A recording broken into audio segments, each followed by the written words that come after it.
I'm Amber Davies and welcome to Call to Stage. This is the space where musical theatre takes centre stage. From unforgettable backstage stories with incredible special guests to insights from my life and my theatre journey. We're leaving it all on the mic every single week, so let's jump in. Hi guys, welcome back to Call to Stage with me, Amber Davies. I have a goddess sitting next to me. Guys, I'm just going to say you should probably watch this on YouTube because this woman is a dream to look at. Look at you. You're a vision. You're a dream. It's the sensational Victoria Hamilton-Barritt. Thank you. Thank you for having me. Thank you. Look it's at lovely you. to be here. Look at you. Look at you.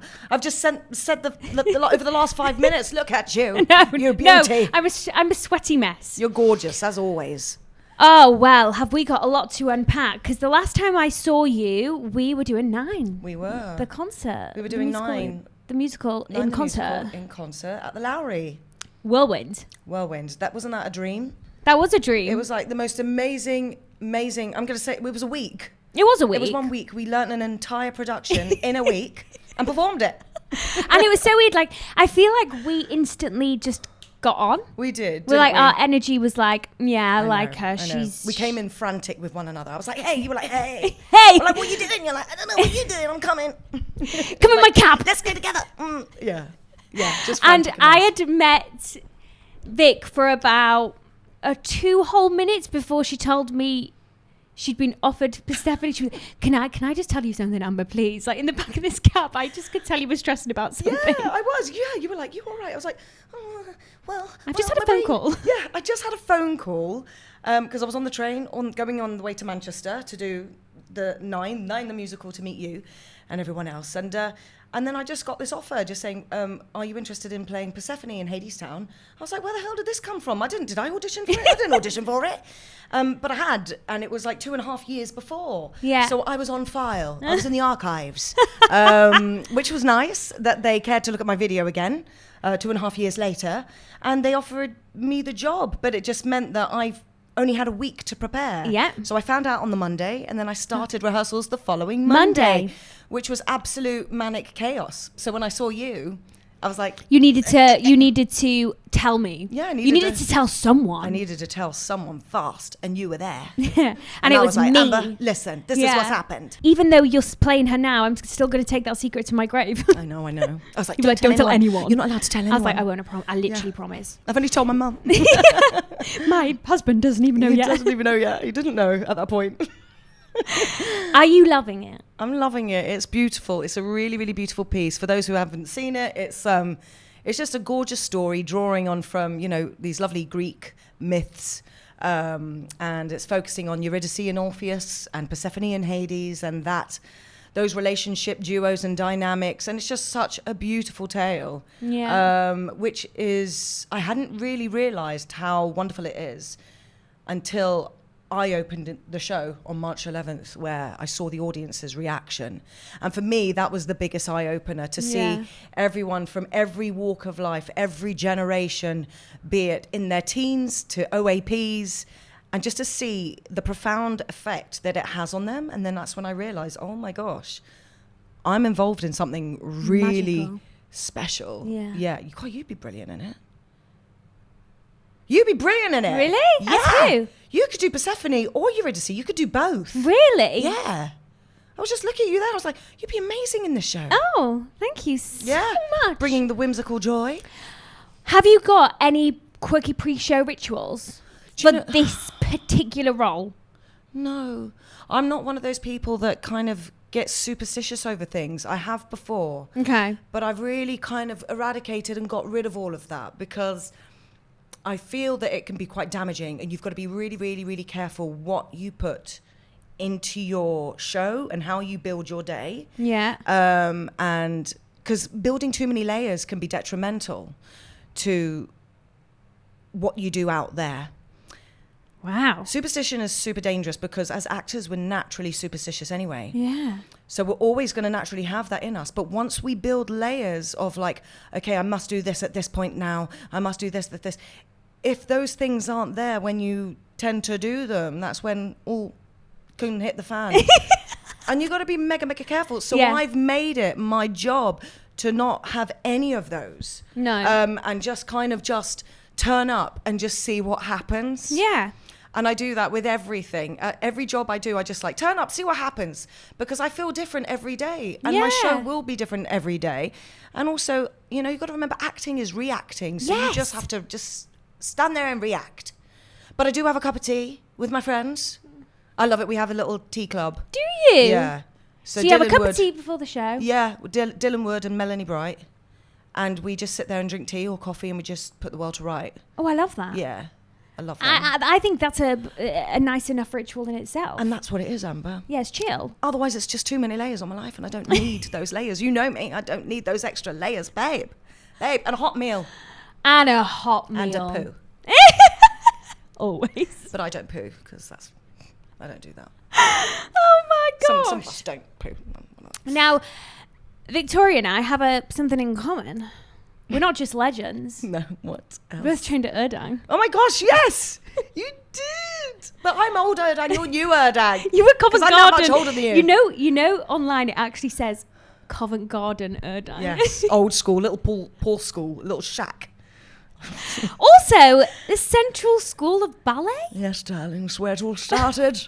It's where it all started for me, darling. I was going to be a ballet star. I said, pardon? Yes, you better believe it. Look at that point. You have got an absolute stunning Okay, point. I've got to be careful, I will get cramps eventually. I haven't used it for a long time. Ooh, can feel it already. You are a serious triple threat. gosh, oh, am God. And that is, I think, you're mixed between your Urdang training and your Central, and of course your whole career has led you to this moment. But why Urdang? Urdang, I was there when she was alive. God bless her soul. Oh. She was a great woman. And she... Wait, is that Solange's mum? Yeah, Solange's mum. Yeah. I thought you meant Solange. I was like, no. she's definitely still alive. No. It Solange's mum. Yes, Leonie Urdang, darling. Leonie Urdang. You heard her before you saw her coming down the hallway. She'd tot, where little kitten hills. She's a very powerful woman and strong-willed, strong-minded woman, stubborn as anything, but she gave kids opportunities and she gave them a chance. And she was a very good woman in that way. So I have her a lot to thank, really, for putting me in that situation of getting a scholarship and being able to go to one of her schools. Well, not one of her schools. I mean, she's got various ones now. The school of that time. It was a great experience for me. I was there back in the day. It used to be a lower school, so it was a primary school and then a high school, college. What? Yeah. So in all, I was like there for 6 years. Whereas now it's just the college. Yeah. So I was like rocking up to Covent Garden with my uniform, my little kilt. It was like little kilt and very awkward yellow shirt that we had to wear with like a blue little V-neck, you know, the V-neck thing, and jumper. And yeah, so I was there for 6 years. Bred? In London. Okay. Yeah. That I'm makes a true sense. Londoner, darling, through and through, and that's why I no longer live in London. I feel like all the You're Londoners out now, aren't you? get out. Yeah, Yeah. they get the hell out. Yeah. Yeah. Can I just say, I'm just going to read you some of Victoria's career. To me, if you are a female working in this industry, you've pretty much hit every single role, haven't you? I've been lucky. It's gone very well. Not always though. Yeah. It's been tough, and I think people go, oh, you're never out of work. You're never out of work. And I was like, I have been out of work. I've been very much out of work, and going through the motions and waiting and getting in a rut and getting miserable and thinking, oh, that's it now. I can't do this anymore. I'm going to become a vet. I'm going to go and train to be a vet. Why a vet? I worked in London Zoo for 4 years. Did you? So a lot of people don't know that about me. And it was something that, they were training me up to be a young junior zookeeper. So I was rocking Regent's Park Zoo, darling. I'm telling you now. I was there. All the animals knew me by name. They all knew me by name, babes. I'm telling you now, the penguins were my best friend. And then next thing you know, you're hitting the stage. And then what happened was, it was just this industry was just taking over all of my time, and then I had less time to be with those animals at the zoo, and so I had to give it up, which was very sad. So that's why vet. May I ask, before we go deep into your career, when did you know you wanted to do this? honestly, I really don't think I was much good at anything else. It's one of those things. I was terrible in school because I have severe ADHD. So I couldn't tune in and concentrate on anything in the classroom. Then obviously, you know, the reports, you know, would come back home and they were like, oh, poor Victoria, we do feel for her. She won't sit down. She won't learn. We are concerned about her. Maybe this is something that needs to be investigated. Is she possibly dyslexic? I wasn't dyslexic. But back in those days, ADHD was seen as like a problem for boys. It wasn't seen... For yeah, really? so they call it the lost girls because it was only like since the 90s, girls were recognised as being ADHD, but it was all in here as opposed to physicalized most of the time. Okay. So that was me, really.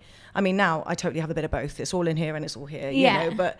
And so they're called the lost girls, that they were undiagnosed girls, you know, and it's like super, super, super sad. So I was terrible in school because nothing caught my attention.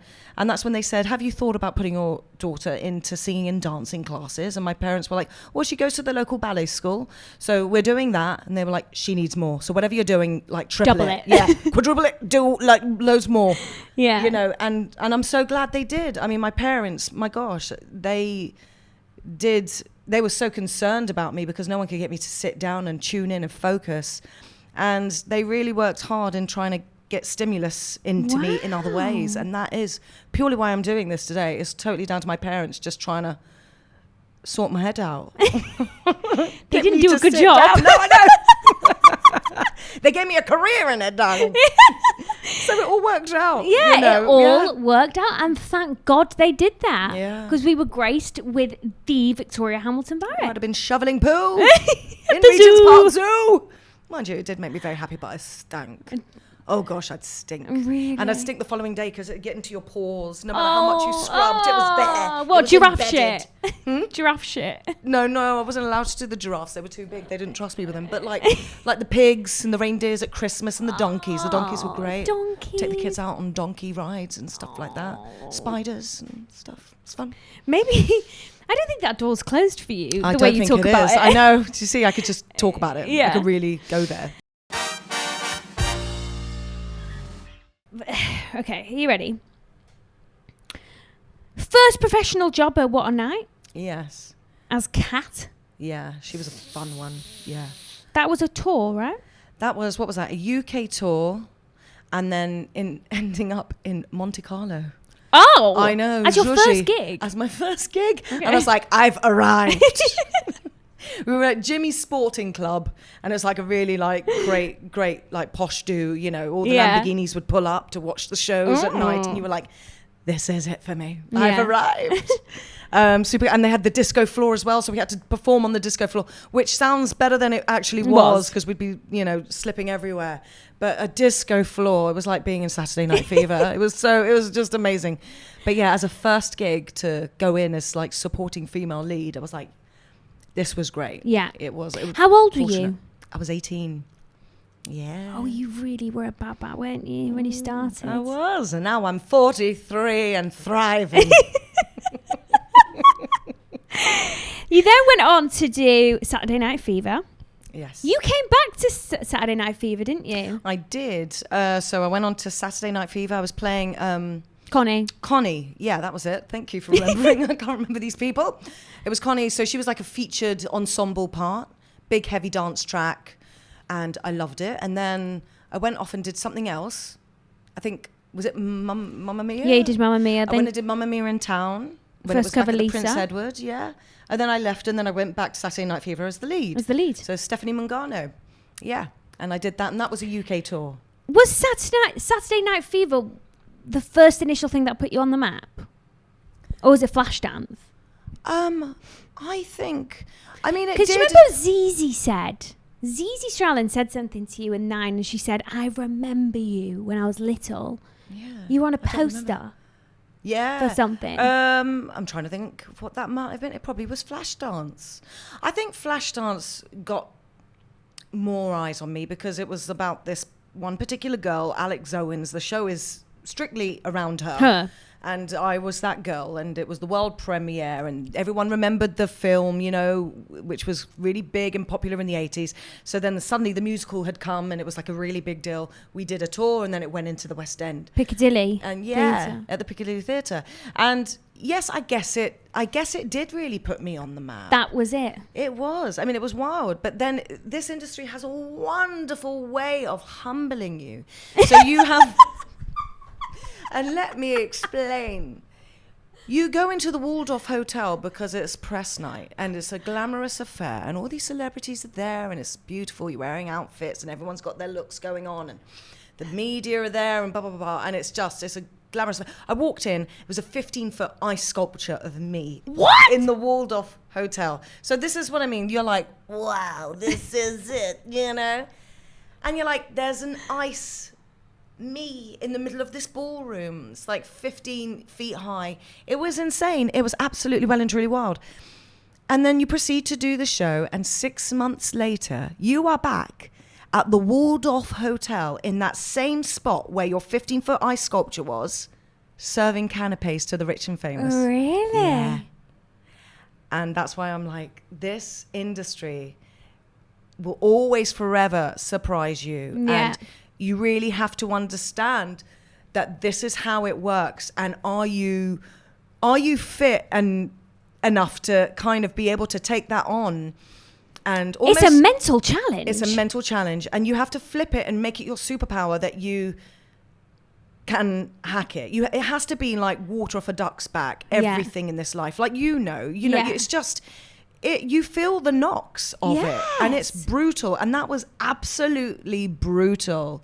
Especially when you've just had a big high. It'll feel like an even worse low after they've took you that high. Yeah. You know? Oh, yeah. But it is. This industry is like that. It is. Every time you stop, you feel like you're stopping forever. Yeah, I mean, 1 minute it's absolutely incredible, and it's amazing, and you're doing a dream show, and you're doing, you know, you're getting recognized in the street and blah, blah, blah, blah. You're doing all these things and la, la, la, and then the next you are back serving canapes and you're... Yeah.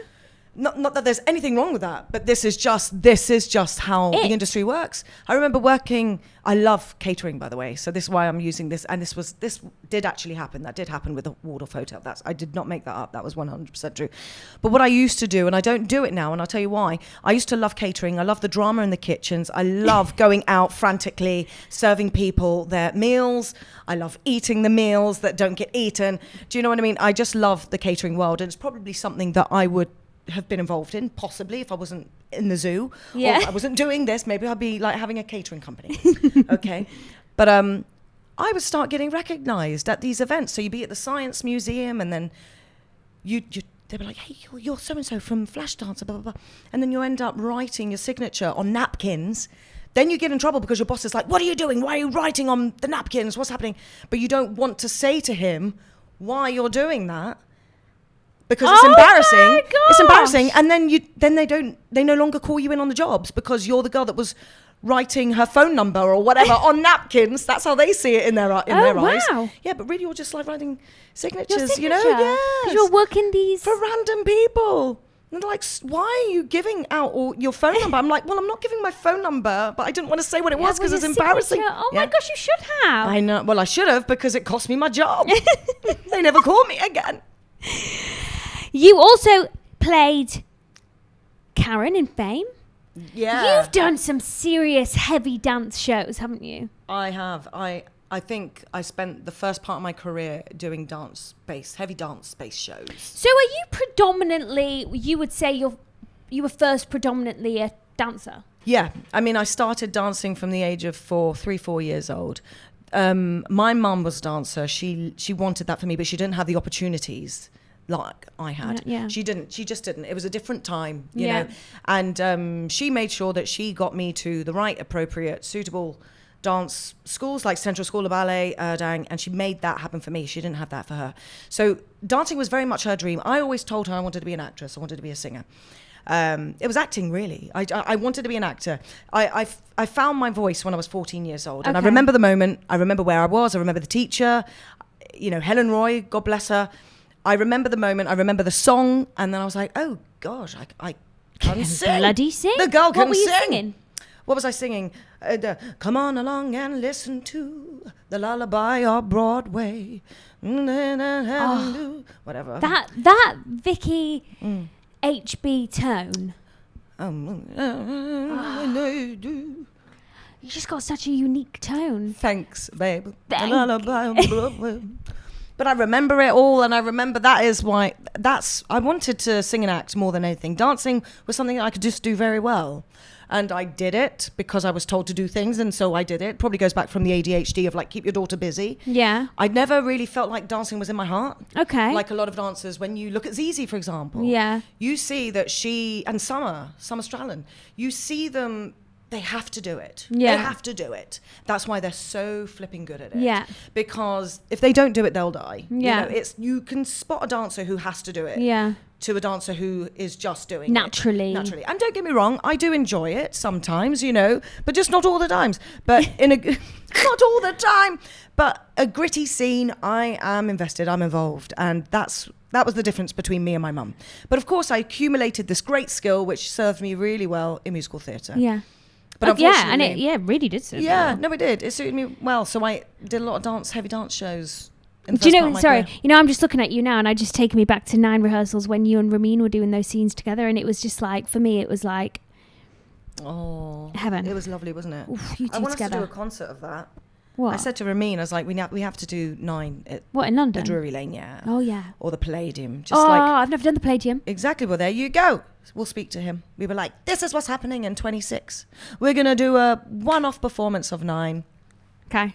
Okay? Okay, I'm there. So you butcher him, I'm I'll butcher AV. him too. Anita, West Side Story. Yes, that was wild. So Pippa Raelian flew me out to New York to audition for Anita and West Side Story. They were struggling to cast it. And I know, wild. They were struggling to cast it for whatever reason. And so They called... Pippa flew me out. And she flew me out with 2 others as well. I ended up bagging the job. And that was absolutely wild. That was a wild experience. On Broadway? Well, they asked me to do Broadway, but I didn't do it in the end. I chose not to do it. Can you believe that? Wow. I had my reasons. But I did a world tour. The truth comes out today. World tour? Yeah, I did a world tour. So it was like Thailand, Japan. It was like incredible places. And I made some lovely friends for life on that job. And yeah, that was wild. And I was only young. I must have been 21. I was 21, I think, when I did that. Flipping out. Yeah, it was super special. You're not right. Your career has been mental. It's been a funny one. Imagine turning down Broadway because it didn't feel right. Did it just not feel right in your heart?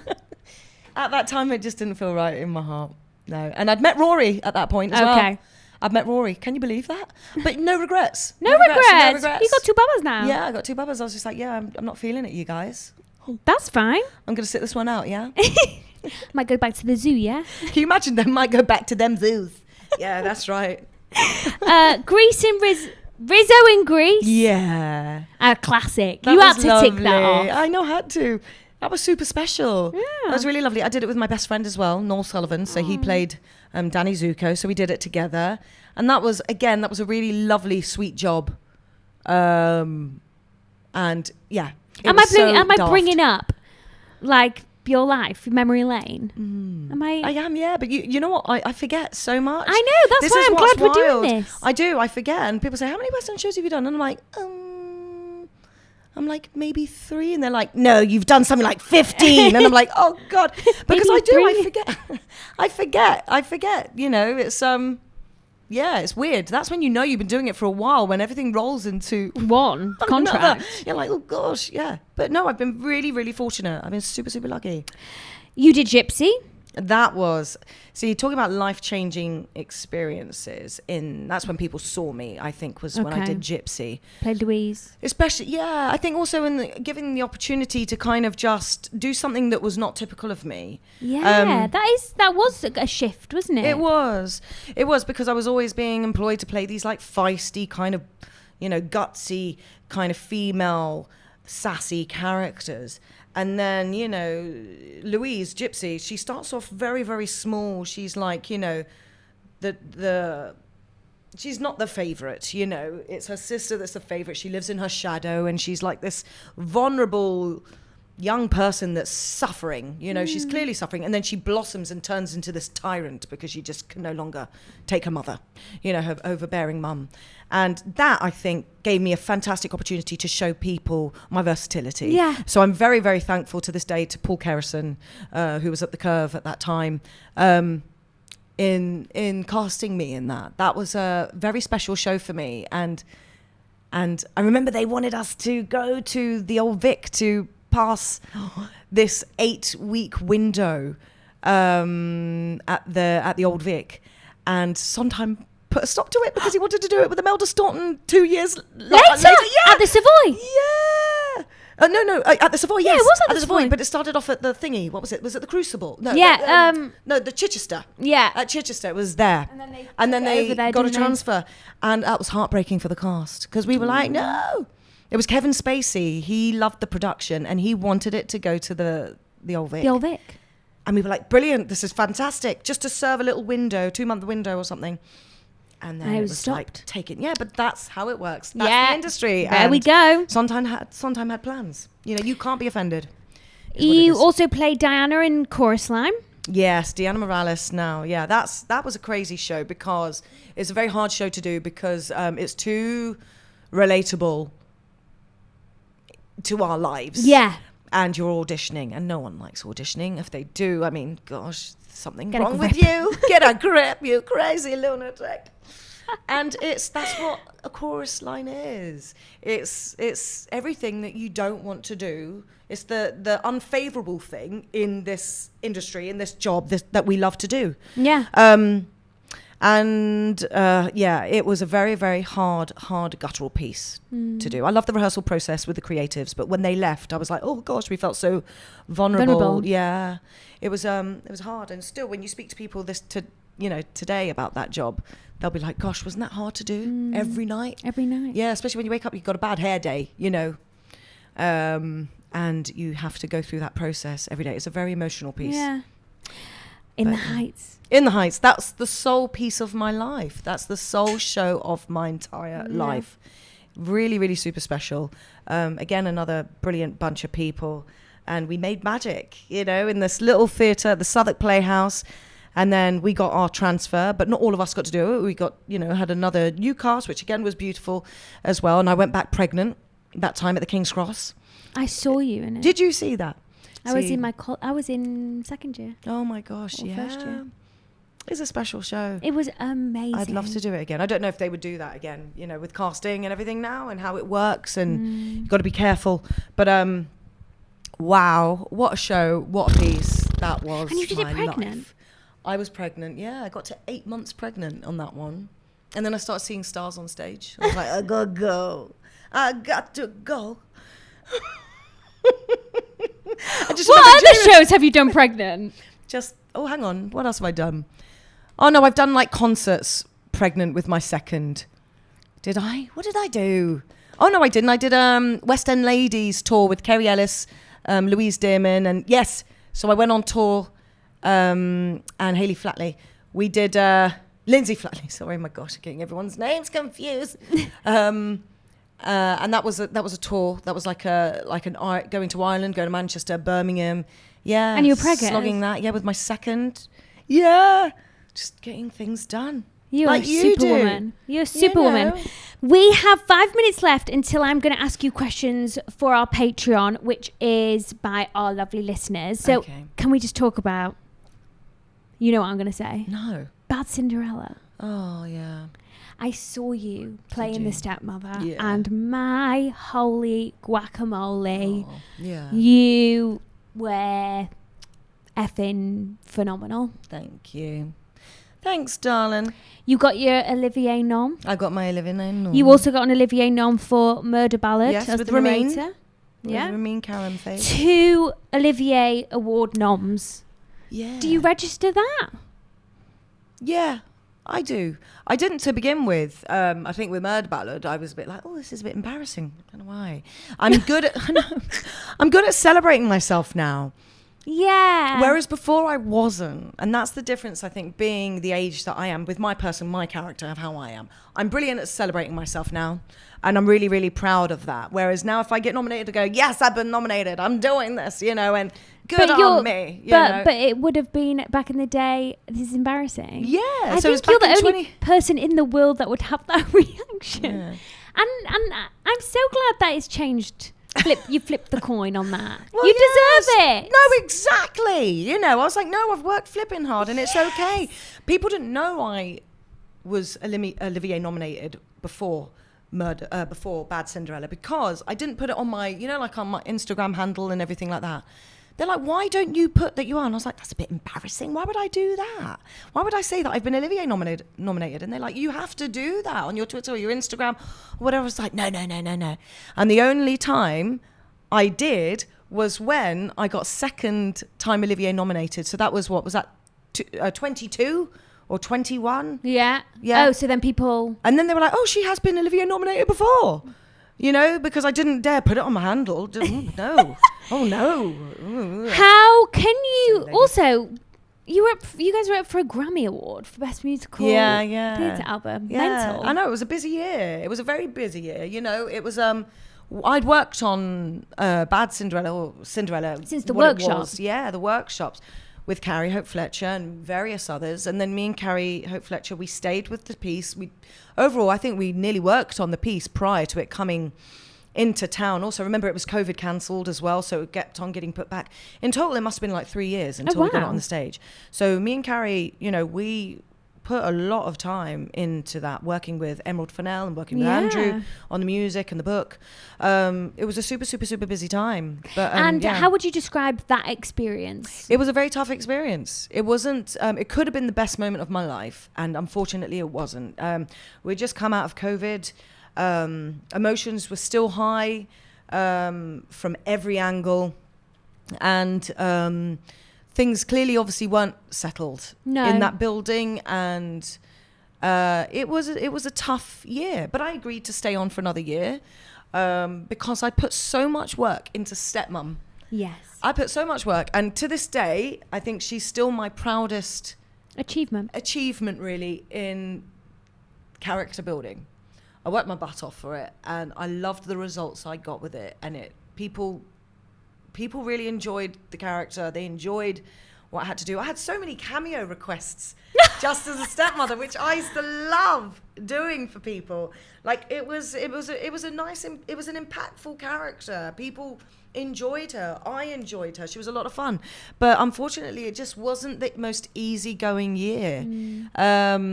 And there was a lot to blame, I think, for that. We'd just come out of COVID, and it was an unsettled environment. It was for the whole industry. For the whole industry as a whole, it was tough. But we're back and we're better. We're back and we're better. You can see Vicky be in Hadestown right now, so book your ticket. Yeah, I'm doing Hadestown until September the 14th. Yeah. I'm loving my life till then. Yeah. And then you can have a break. I got something else going on. And I thought I spoke to you about it, but I can't talk about it. Okay then. Well, we are going to be answering some of your Patreon questions next. Bye.